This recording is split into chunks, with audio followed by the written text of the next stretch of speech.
David Lee was bored at his job, so he got a new one and never quit the old one. It was just that he was super efficient.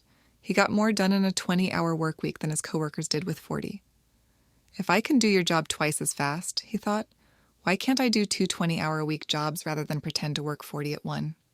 So he took 2 salary jobs, both in tech, and was earning more than 6 figures at each. That's when he realized he could meet his savings goals much faster. If you can double dip for 3 years, then technically you're working 6 years, he told me. You're actually getting to retirement in half the time. This idea became more common during the pandemic, when jobs went online and working 2 of them became as easy as running 2 Slack instances. That's when Overemployed began, a community of more than 5,000 workers, helping each other navigate the logistical and legal hurdles of double employment. A common colleague had 9 jobs at once, Lee said. I think he was earning $900,000 at one point. That's not to say there aren't risks. A friend of Lee's participated in an online interview and doxed himself, losing both jobs in the process, and high-profile cases have exposed individuals who worked the system a little too hard. David Lee, incidentally, is not my source's real name. But unless there is a conflict of interest between the 2 companies, why shouldn't workers pursue 2 jobs if they are performing well in both of them? As Lee points out, it's better than quiet quitting. There are plenty of people who spend the bulk of their 40-hour job doing nothing.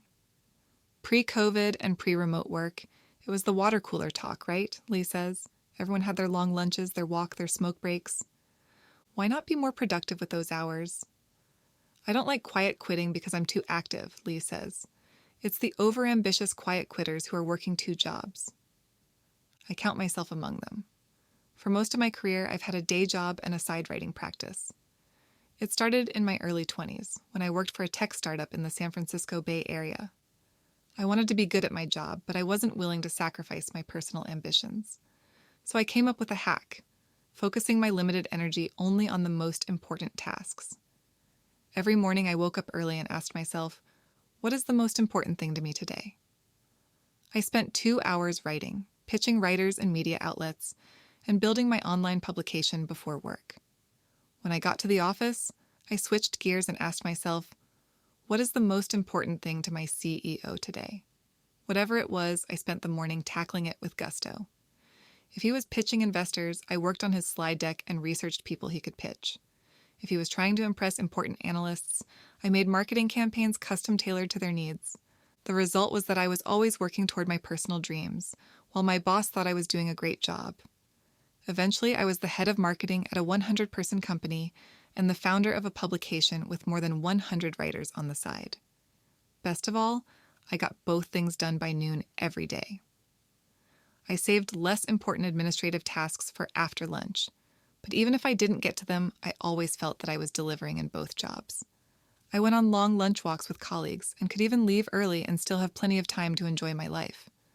When I eventually traded my tech job for journalism and started working remotely, I spent more of my afternoon on personal hobbies and leisure. Then the pandemic happened, and the rise of remote work meant everyone was doing it. We were using our work hours to do laundry, cook meals, and pick up the kids from school. Many of my friends started side businesses or pursued passion projects. I spend 3 hours a day on my job, tops, one friend, who works for Amazon, told me. She's so effective at her work that she knocks it out early and spends the bulk of her 40-hour work week remotely heading up a nonprofit. The net result is that we are using the corporate system to fund a parallel system, a passion economy built on the stability of our salary jobs. As Alex McCann put it, they're not quitting. They're using the corporate infrastructure, the steady salary, the laptop, the stability, as a platform for building something real. The corporate role hasn't died, it's become a funding mechanism for actual work. Our salary jobs have become a stable mechanism through which we can pursue nearly anything else. As tech writer Ashley Vance put it, pretty sure most white-collar office work takes about 5 hours a week and is basically UBI already to keep people content. That will only continue to be the case with the rise of automation. One of my friends recently professed to automating all of the reports he needs to run as a financial analyst, freeing his time up for his consulting practice. Honestly, a lot of my work could be done with AI, Lou tells me. This could all be done with a robot. Work has become very easy due to using AI. What are you doing with your free time? one user asked on the anonymous tech platform Blink. I haven't written a line of code in months, another responded. I just refined my prompts. This isn't true across all industries, of course. Some jobs can't be automated. Others require 40 hours or more on the job. But during the height of the pandemic, 42% of the workforce went fully remote, which means nearly half of the workforce could be detached from any kind of hourly baseline. According to a recent poll of my subscribers, 31% are still fully remote, with another 42% mostly remote. And most aren't working a full 40-hour workweek.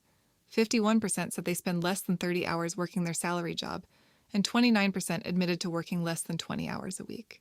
As we accomplish more of our work in less time, and with the aid of AI and automation, a 20-hour workweek might very well become standard. Hourly jobs could even be tapered to match it.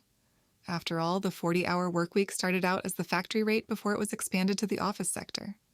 40 is an arbitrary number picked because the 24-hour day could be split into 3 8-hour shifts. There's no reason it's the right amount of work. Why couldn't the office rate eventually become the new hourly standard? Eventually, we could even achieve the Jetsons' ideal, working 9 hours a week for our companies, but relying on tools that help us get quite a lot of work done in that time, even as we're supported by the overall earnings from the companies we work for through a decent and livable salary. Lee quit one of his jobs earlier this year. He wanted to take on a more advanced position at work, as well as enjoy more leisure time. For the first time in 4 years, he's working one salary job, spending less than 20 hours a week on it, and using the rest of his time for his social life. Still, he's getting bored again. Work is slow, he told me. I've actually had my boss say, "Why do you care so much about taking on extra projects?"